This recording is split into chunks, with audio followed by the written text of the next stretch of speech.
Good morning, everybody. This is Todd with Duct Tape Hanger. This is going to be day two of fixing up our firewall, getting the motor remounted, and we'll be making some good progress here.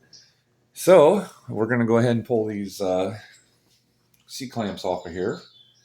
Start with this one. Make sure everything looks the way I want it.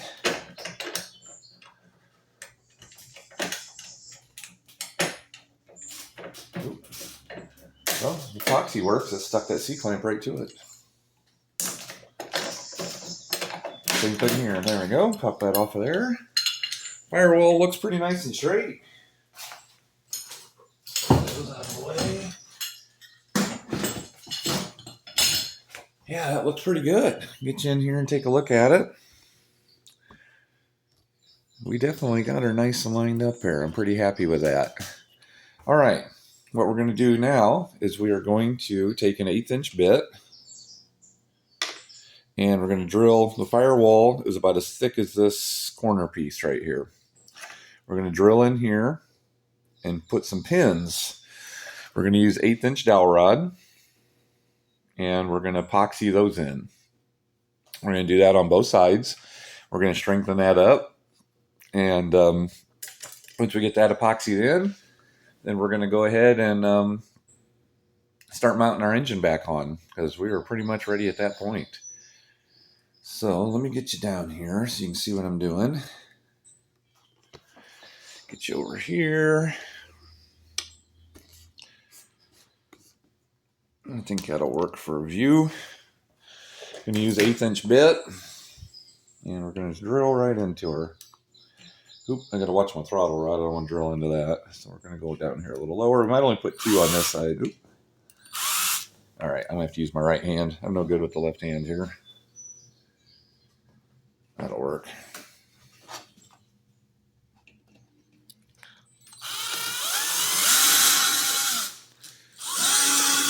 Oh yeah, you can feel the hardwood there. We are good right there. And we're going to do the same thing here.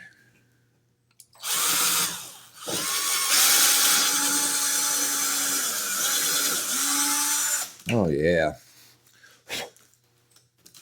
So I'm going to drill a couple more on the other side and get those in. I'm going to mix up some epoxy, put those in, and cut those off, and I'll show you how to do that. So I'll be right back. All right, guys. I drilled out 2 holes on this side, 3 on the other. I got a little bit of 5-minute or 30-minute epoxy mix up. I'm going to use where I get a nice little glob on there, and I'm just going to run it.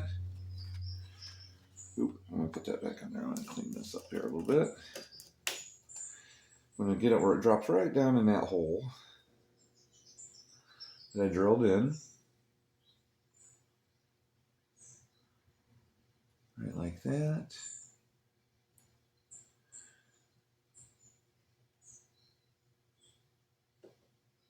Tap some of that down in there. Okay. Take our dowel rod. Push it in there. Okay, right there she is. Then I'm going to take my side cuts here.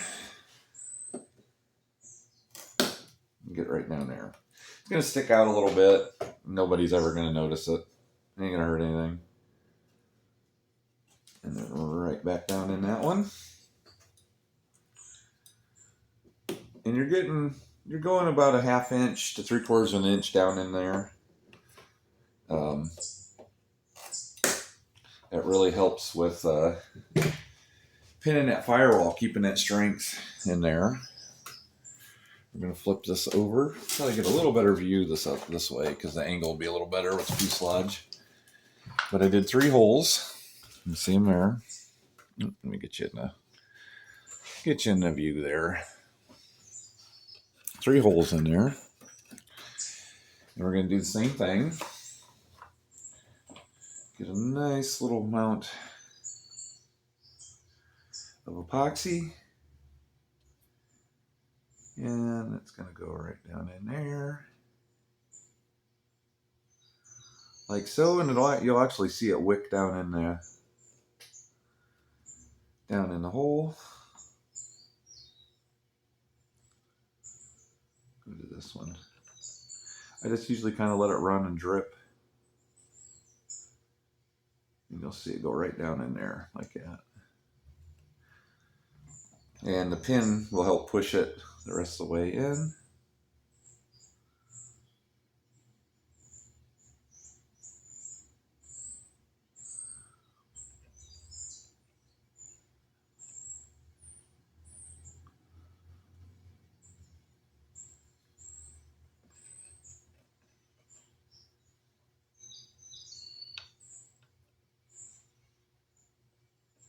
Okay.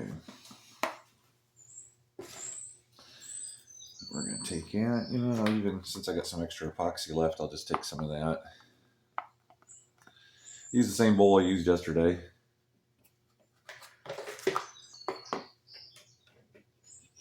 There we go.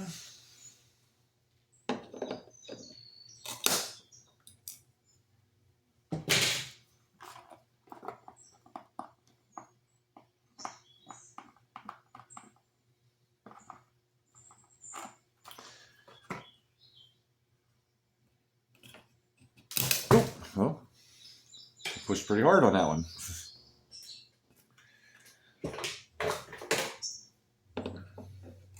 I picked this dowel rod up at my local hardware store. It was actually pretty reasonable. You can pick it up in a lot of these places. It had a pretty good clip and save you a little bit of money. Okay. I'm going to take the old persuasion tool here.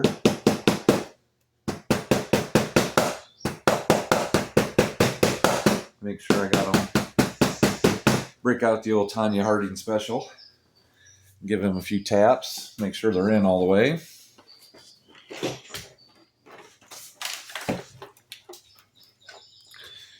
And do the same thing here.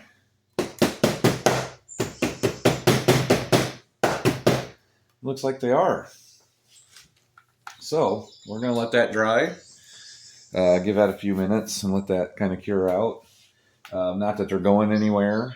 You're not going to be hitting them. Nothing's going to be touching them, but just better safe than sorry. So we'll go ahead and pause that there, and we'll come back, and I'll probably go ahead and mount the motor. You know how the motor goes on. Bolts through the back. There's nothing too much. If you don't know how to put a motor on, I guess at this point, you probably don't need me showing you. I mean, honestly, nothing too drastic about it, but I'll start showing some of the finished product as we get on it. All right. All right, I guess maybe I will show some of the engine process here, how I'm going to mount this up. I did go to a bigger washer. This was the washer size that I had on it. I'm now going to a big, like almost a fender washer. I do need to see if it's going to fit. I guess I should look at this first. Make sure this isn't going to hit any of the triangle stock. Because if it does, let's see here. No, we're going to be all right there, I think. Ooh. No, that actually is going to hit. So I still have to use a smaller washer on the top ones because it will hit the triangle stock that runs around the inside of the firewall. So the top two bolts, we'll be using the smaller washers that I was using. Now, I did add another plate in here for some added strength, kind of pancake between these firewalls. And let's see here. Do it this way. I did add this. This will add a little bit to it. That one. And I might have to drill these holes out a little bigger. I gotta make sure, make sure they all line up here.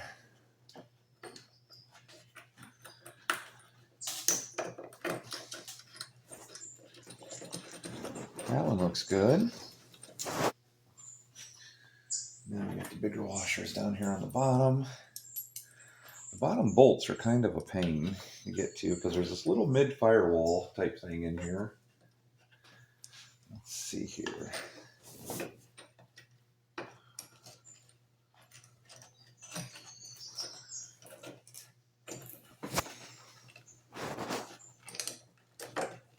That one. And one more here to get in there. I got freaking big hands trying to get in. Some of these things are not made to happen. So I get this done today, and maybe get out tomorrow and actually try to get a successful test flight on it would be fun.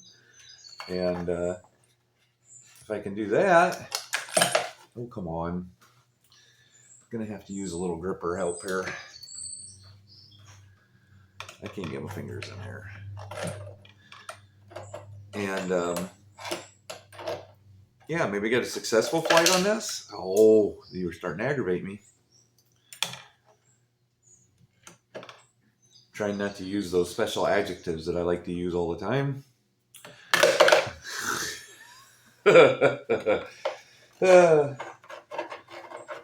I start to feel a little special needs sometimes doing this stuff.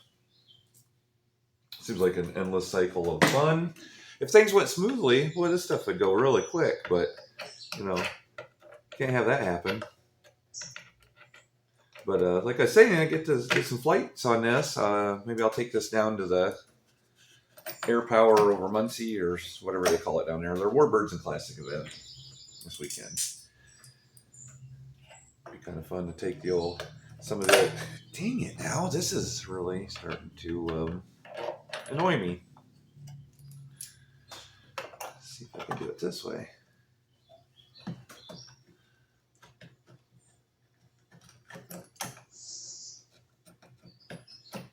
There it goes.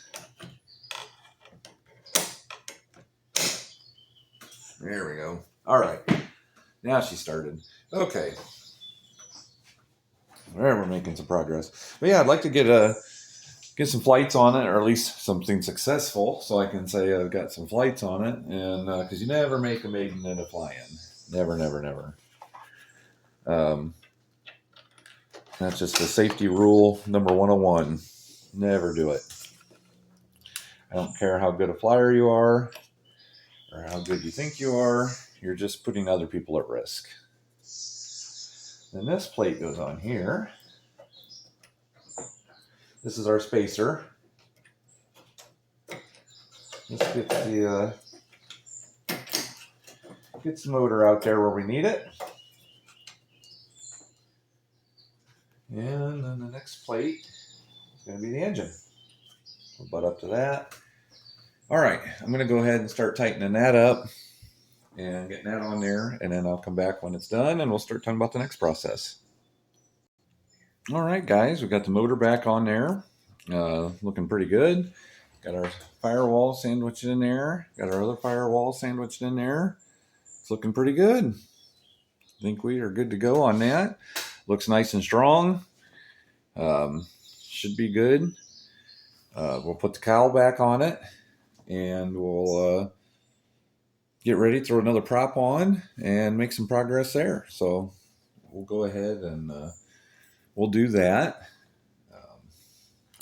Gotta remember where I put those cowl or the screws for the cowl. And oh, that's right, because I put them in a pill bottle. I remember now. So the cowl on here. Let's see, I gotta pull that forward on that stand. Then it wants to fall off. And yep, we got our screws right here. So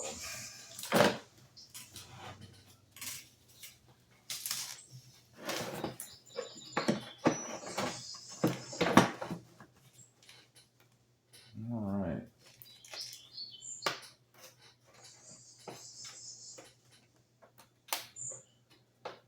All right, we'll start screwing that back together.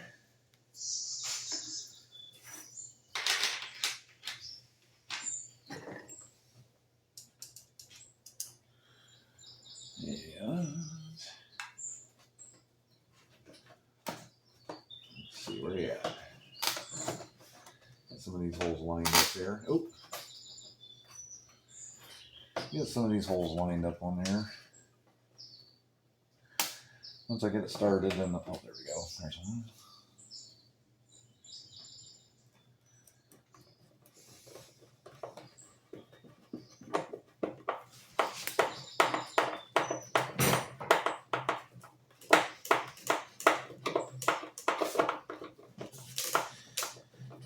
Yeah, weather's looking good for this weekend. Pretty stoked about it. I'm looking forward to getting out there, doing some flying with the guys. My GB is ready. It's definitely going to make an appearance. As long as the crosswind, as long as I don't get into a major crosswind. For some reason, that little short coupled airplane, narrow landing gear, does not like crosswinds. I know it's hard to believe. It looks like it's going to be coming down mainly right down the runway. So I am pretty happy with the way the results are looking. I think that's going to turn out really well for us. It's supposed to be kind of cool. It's going to be getting down. I'm going to be getting down there early. The weather is supposed to be cool. I'm not looking forward to the temperatures. This is not my time of year. I go into a bad seasonal depression every year. Those who know me know I start complaining pretty bad this time of year. And they get tired of hearing it from me too. They get tired of hearing it. I'm hoping this channel keeps me motivated and active. I think it will. It seems to be doing a pretty good job already because I really didn't do a whole lot this summer. And then I started getting pretty active this year. I'll put a washer on that one. That one's got a little bit of a wallered out spot. Well, I hope that don't mess up my scale look. Ain't gonna hurt anything on this airplane. Like I say, we're just, oh, I guess you can't really see what I'm doing anyway. But didn't realize we were so far out of the frame. But yeah, this time of year hits me. I do build plastic car models as well. That kind of keeps me pretty busy during the winter. I try to do a bunch of those. Last couple of years, I really haven't done that many. I have several hundred kits to build. And I like muscle cars. Always been a car guy. When I was about 5 years old, I got 4 or 5. My dad brought home a 55 Chevy 2-door Bel Air. And from then on, I fell in love with cars. And that's when Dad kind of quit getting into the airplanes, quit flying. And then we were full blown into cars, swap meets, car shows, digging through stuff, and I loved it. And I've had quite a few cars myself. I'd like to have some more. I have a newer Challenger RT, the new one, and it's fun to drive, but it's not the same. I like built, not bought. Now I don't build my planes, but I like building my cars. So, but it's just I got too many expensive hobbies. Too many hobbies. Obviously, you see how addicted I get to airplanes. I really don't need to go overboard on getting into cars and everything else too. There's a point where I just got to face reality and slow down. So there's that. There's the cowl. Everything looks pretty good here. I'm gonna have to find a prop. I buy a ton of 22-inch props. I've got so many G62s and plus a GB that likes to nose over all the time that I always have an abundance of 22-inch props. All wood, just for the fact of I know I'm going to break them. I know I'm going to nose over. So I'm going to go ahead and grab a prop and we'll put that on. All right, guys, found a prop. I'm going with a Zor 22.8. This was another swap meet find. Real good looking prop. It's obviously been used, but it doesn't have a lot of abuse on it whatsoever. I always check them out pretty well. Always looking for something in that I won't pay over $8 or $9, $10 for a prop, a used prop. So I'm going to say this is probably $10 or under. Just the way I do it. Got my tools here, got my bolt. All right. We are going to put that on. Like so.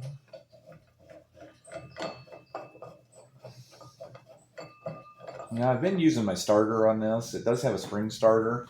I still set the prop up into the spot where I would run a spring starter. Let's see here. What did I do with my wrench? Did I put it back? I'm getting real bad about laying stuff down and not putting stuff back.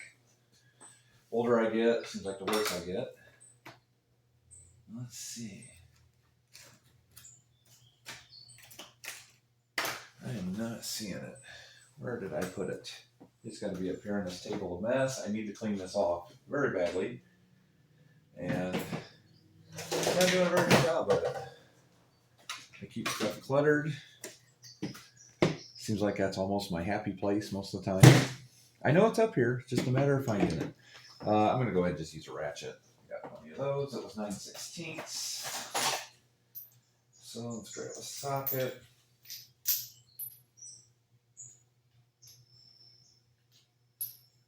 There's 9/16. Make sure, yep, we are there. Grab my ratchet.